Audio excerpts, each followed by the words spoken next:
Have you ever wondered what goes into the behind-the-scenes process for the Ocali and the media program? Well, Chris Notch is the key behind all of it. Notch, a former student of OSU, is the chief engineer for the Ocali and has a role in almost everything that goes on here. So I came here in 2016 as a transfer student to actually go back to get my second bachelor's. I already have one prior to.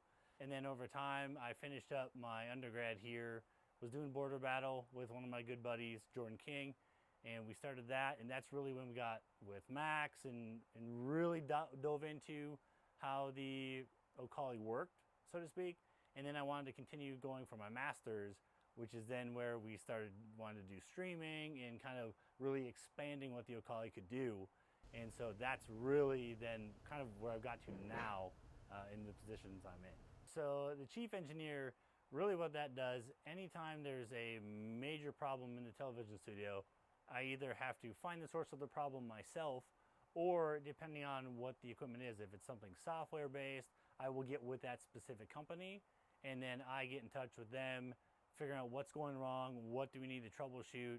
And so that's a lot of chief engineering, is figuring out yourself if you can, but if not, you have a core group of tech support for the whatever the device is.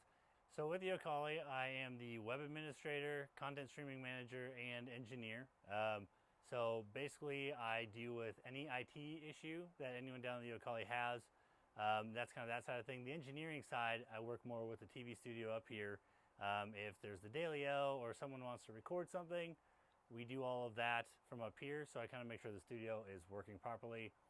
So I work on the sports report with Chris. I work with him every Monday. I come in early.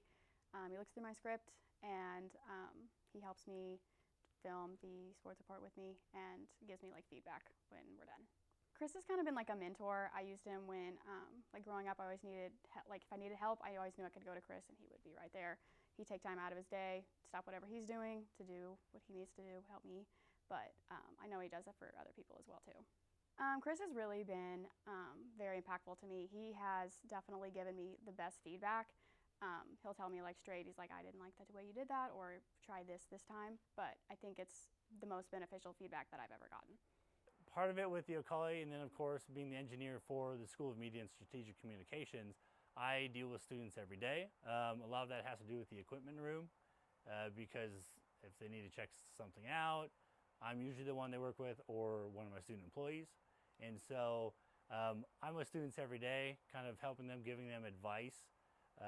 So that's kind of how I'm really big, I guess, with my impact on students, because it's part of my job, is what I always tell people when they thank me for help. I'm like, it's what I have to do. I don't hate it, I love doing it, but it's just part of the job. Chris is a key figure in our program, and his importance can't be overstated. His experience and expertise are invaluable to the School of Media and Communications. Without Chris, almost the entire video production of the Ocali would come to a screeching halt.